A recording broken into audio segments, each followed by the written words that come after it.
Hey, it's Dave from the NOTSO into Chinese Secret Show, and today we're going to be diving deep into the menu system of the Sony A7 Mark III. The Sony A7 Mark III is going to be pretty similar to all of the A7 series cameras, and so you're going to find this useful whether or not you shoot with the A7R or maybe possibly the upcoming A7S. And I'm making this recording February 2019 with the latest firmware, so if there's any minor changes, you might notice that it's going to be a little bit different on your menu system, but hopefully you'll get the gist of it. Two things to note before we get started. One, this is going to be for video shooters, so it's going to be video-centric. I'm going to be taking a look at some of the still options because they do affect the way it shoots in video mode, but primarily this is how I set it up so I can really quickly change the settings for run and gun videos. And also the second thing is that this is going to be really boring. So if you're not here to learn about how to set up the menus, because it is a little bit confusing and convoluted, but this is the best way to set up your menus that I've found to get really usable video as well as quickly change the settings that matter for videographers. To get into the menu system, you hit the menu button at the top left here, and to get out of it, you can either hit the menu button to get out of the menus, or if you're in the menu system, press halfway on the shutter button and it gets you back into shoot mode. Once we're in the menu system, there's two different ways to move around in the menus. One is going to be what they call the multi-selector, which is the joystick at the top here. Kind of your thumb naturally rests on it. And you can go right, left, up, or down. And you'll notice there's also the rotating dial at the bottom, but it doesn't only rotate. You can also press up, down, left, and right to navigate. And on the menus itself, you'll notice that there's different tabs at the top. And you can get to the top by highlighting the top tab, and now we can move and jump to different tabs. Within each tab, there's multiple pages. And so I can go down, and then I can go left or right to navigate to different pages. And when I find something that I want to change, then I can either press the center button of the dial or the center button of the multi-selector. Either one will work, and you can change that and deal with that particular setting until you're done. And then again, you can go back with the menu button, or you can press and hold the shutter button to get back into shoot mode. One of the great things about the Sony A7 series is all the different customizable buttons that they give us. So before we dive into the menus, we're going to be customizing the feel of the camera so that we can quickly access what matters most for video shooting. To customize the buttons, we're going to hit the menu button, then we're going to navigate. Let's go up to the top tab, go to the second tab, and then go down, and then I'm going to go to the 8th page. And on the 8th page, you've got 3 different custom key options here. The first one, that little icon means it's meant for still shooting. Now, the second one, that's a little movie icon, that film strip, and that means it's for the movie modes. And the third one is going to be for playback. Now, there is an option for you to just set up the stills mode for the custom keys, all the different custom buttons, and then you can follow the same feature of that in the movie mode, but I'm not going to do that to make it simpler for this menu system, and also because not all of the options that you can set for still shooting apply for video shooting. So we're going to go into our custom keys for video shooting right now, and you'll notice that first thing to do is the control wheel, and what I do is I set that to ISO. By default, you have to press the right rocker in shoot mode before you can change the ISO with the dial. Well, when you change the custom menu like this, I can quickly change my exposure without having to press that button. So I can just rotate my dial and quickly change the ISO at will. So that's really saves me one step, and while you're shooting, you can change this as well. The next one is going to be the custom button 1. And you'll find the custom button 1 on the top of the camera, furthest to the right, just behind the shutter button. So it's very conveniently located up here. And what I do is I set that to my aps-c crop to full frame toggle. And how that works is I can just press it once and it zooms in, not zooms in, it actually crops to the sensor to the aps-c, and then I press it again and it gives me the full frame mode. So it's a nice way to get a little more reach from all of your lenses. The third thing that I do is I set the custom button 2, which is just to the left of custom button 1 here at the top again. I set that one to zoom. And how this works is if I press it, I can digitally zoom, and it's a very smooth zoom, as you'll notice.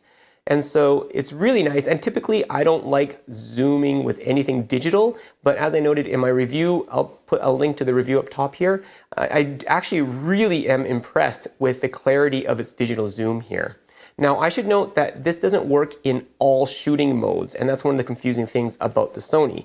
If I was shooting, for example, let me switch this over to 120p, which is going to be like really nice and slow-mo. I press the zoom, and it tells me you can't use this option at 120p mode. So boo, okay, I just wish that it worked in all modes. But 120p, I can still zoom in with the crop of the custom function 1, but I can't use my digital zoom. So let's go and change it back into the 60 frames a second, so I have more options, and go back to the customization of the second tab, 8th page, and let's continue. Now, the next button is going to be custom button 3, and that's at the top left over here. And what I do is I set that to manually switch between showing the view on the LCD and the electronic viewfinder. Because I found that the auto switching sensor, whenever I change composition or even if I had a microphone, it would automatically turn off my LCD and switch to the electronic viewfinder. And I find myself often just using the LCD when I'm monitoring. And so I don't like it auto switching for me. So now when I am in shoot mode, I can press C3 and it changes to the electronic viewfinder, and I can press it again to change it back to the LCD. The next button is going to be the custom button 4 button, which is located at the bottom right of the back on the camera here. I set this to auto record level, and that's because I like to be able to change my recording level really quickly. Whether you're using the built-in mics or external microphones, this is really important to get good audio while you're recording your video. The next option that we're going to change is going to be on the second page, and that's going to be the multi-selector, which is your little joystick up top here, what the center button does when you push it in. And I change that to focus standard. And typically, if you've got a different subject, let's say, for example, we're in a different mode here. Let's switch the mode to spot, okay? So if I've got a different area here selected and I press the center, it defaults back to the middle of this screen. So that's kind of nice there. We're going to move on to the center button, which is the dial's center button here.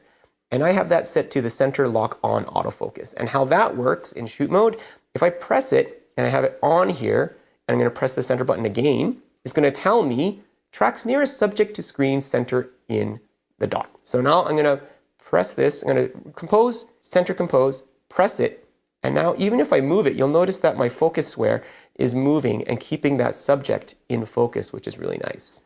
Now, if you don't want this to happen, you can always change it. But I should also note that this does not work in 120p mode. And so if I go back here and I change this to 120p and I try to press that button, sad Dave comes out. This operation setting is not available. Okay, you kind of get why this is so confusing and why it's not very intuitive, because you can't use all these different features in all the different modes, which is really frustrating. The next button that we're going to customize is going to be the left button on the dial here. And what I have that set to is the focus setting. And this one's kind of unique. If I press it once, it allows me to change using the dial to different modes. And so I can go from wide to zone to center to spot. But here's a really cool trick that if you are in spot mode right now, for example, and you can use 2 different ways to choose which point is in focus, right? So I can use the multi-selector up top, the joystick, and if I just move that over to the right here, it'll focus on whatever is under that point. If I move it under the left plant, which is further away, it focuses on that point. But here's something that's really neat. If I press the left button that I programmed to be focus selector, I can use the buttons on left, right, up, down to move that point. But take a look, that focus point is orange. And that means it won't lock focus until I press the center point. And then it switches the focus. That's really cool. Unlike the multi-selector where I move it over and it instantly focuses, I can't tell it when to focus. This means you can plan out your focus pulls a little bit easier when you've got the point on top, and then when you want to change that focus, you press the center button and then boom, it's there. Love it. Next on the list, we're going to customize the right button, and I choose to make that my white balance. So while I'm shooting, I just hit the right button on the rotating dial, and I usually set it manually with the Kelvin scale, and I can go up or I can go down to make it warmer or cooler, and it's just nice and easy to do. Let's take a look at the next thing here, and it's the down button.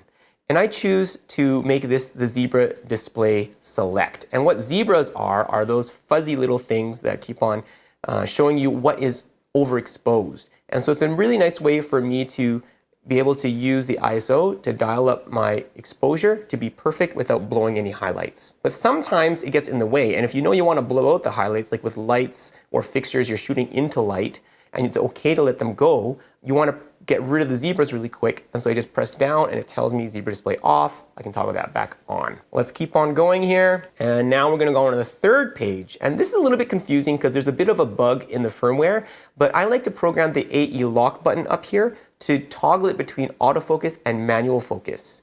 And the reason why I do this is because sometimes I want it to be focused in a particular area, and then I want to lock focus there and leave it there. And you'll notice that I can quickly, my peaking is on, that's why it's all red here, that's in focus. But if I want to switch back into the focus mode, I can press it really quick, tap on the screen, change the focus point, and it is there. So a really quick way to go from autofocus to manual focus. And if you've already locked focus on your subject and they're not moving and you're not moving, then just press that after you've achieved focus and you can make sure that everything stays in focus. Moving on, let's keep on going here. And the next thing that I like to do is control the autofocus on as a control hold. And what this is supposed to do is if you're in manual autofocus mode and you press and hold this autofocus on button, it will switch temporarily, as long as you're holding the button, to manual. Why, Dave, would this ever be useful? So for example, if I've got this achieving focus, but something was to walk in front of it, right? It would try to focus on that. But if I knew that something was coming in from out of frame, I can press this button, the autofocus on, and that would actually switch it temporarily while I'm holding down the button to not achieve focus with autofocus, which means they could walk past and then I let go and I didn't have it pumping or breathing focus, which is really nice. Now, there is a bug in the firmware where if I am in manual focus, this button should toggle it to autofocus, but it doesn't. It's really weird. What it does is it keeps it on manual focus and then switches to autofocus afterwards, which is a bug because I've tried it the other way. Let's not get into it right now. I'm going to make a rant later on about why Sony haven't you fixed this, but hopefully they'll fix that in a firmware update. Let's keep on going here.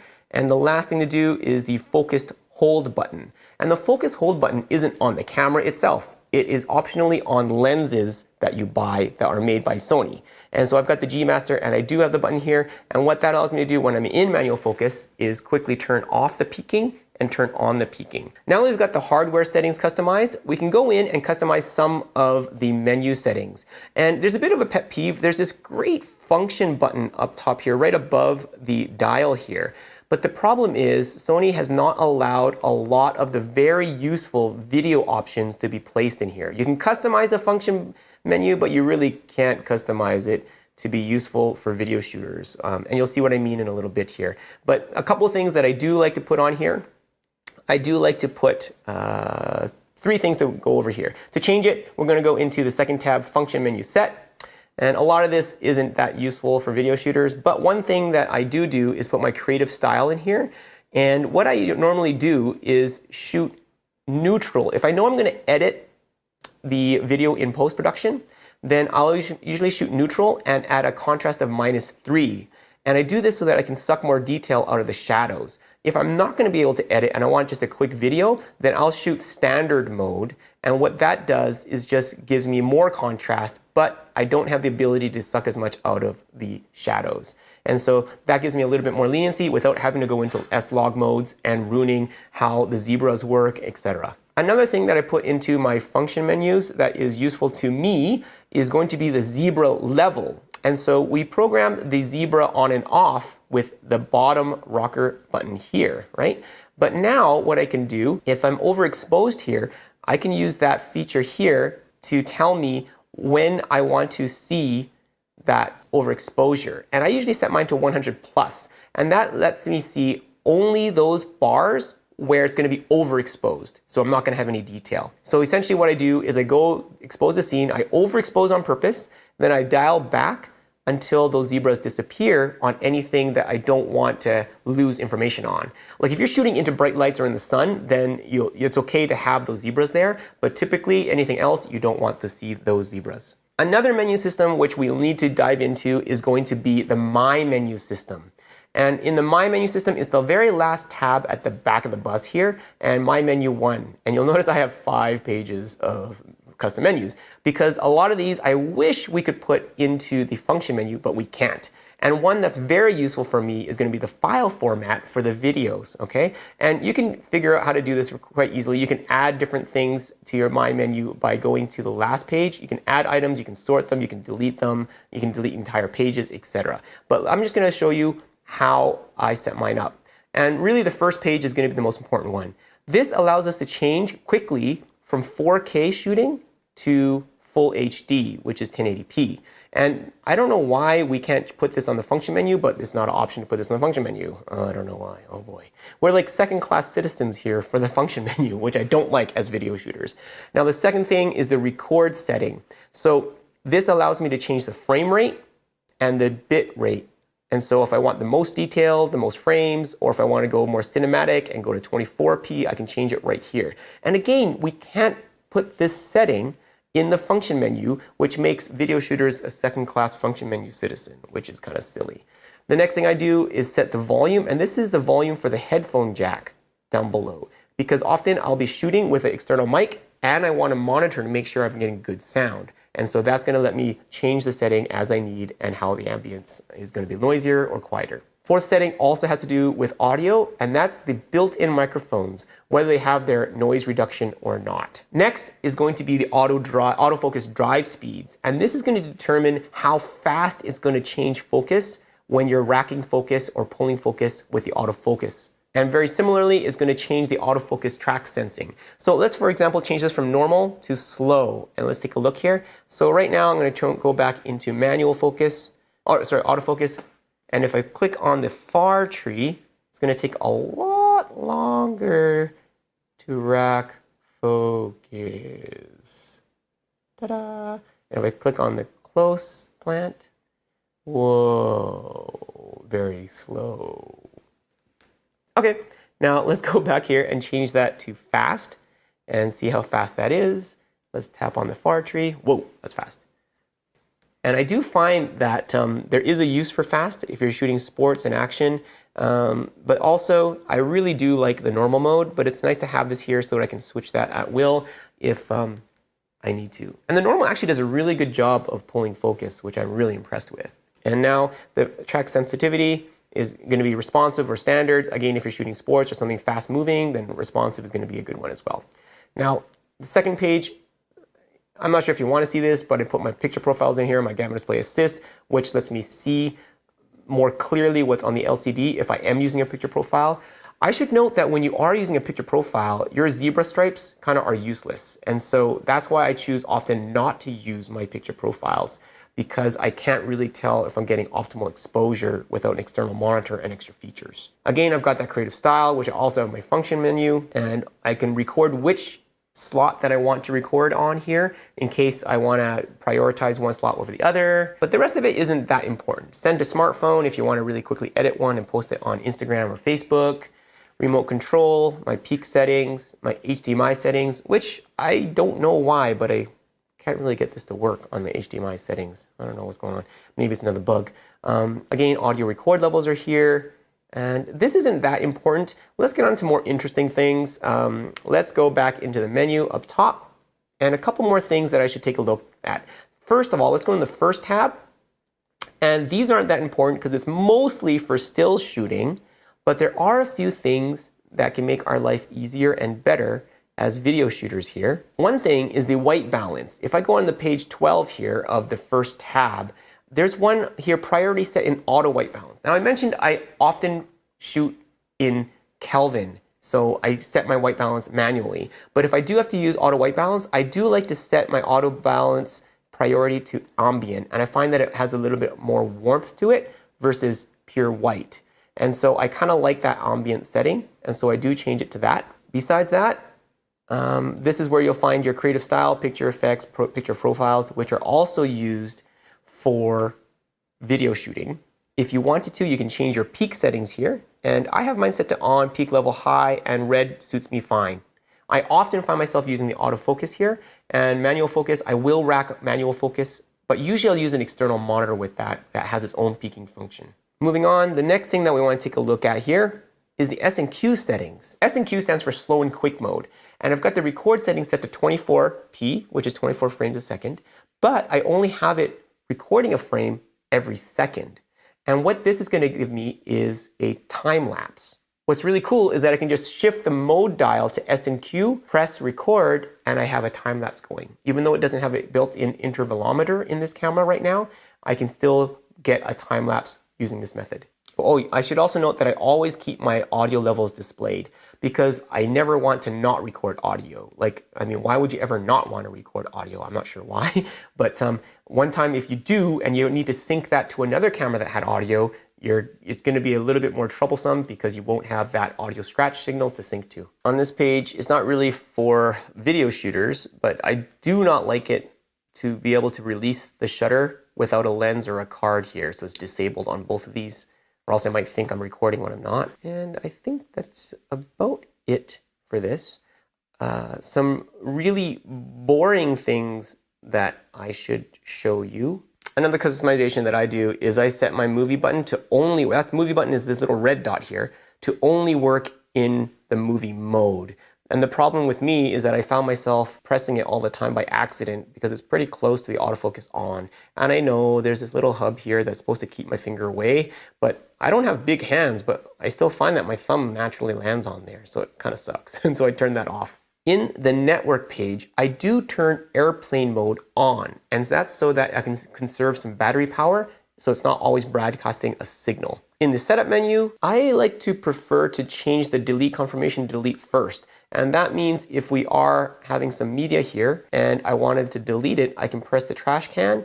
And instead of having to press down and choose delete, I can just press the trash can twice and it quickly deletes that. And so I like doing that, but your mileage may vary. I choose the display quality of high, and power saving start time of 5 minutes works well for me. And the auto power off when the temperature of the sensor gets too hot to high. In the HDMI settings, I go in here and I take the HDMI info display off. And so it's a clean output. And if you've made it this far, I do recommend changing your copyright info as well. So put your name in here as well as your company name if you have a company that you want to put that copyright under as well. I also change my file name to the camera A7 III so I know what camera created the image.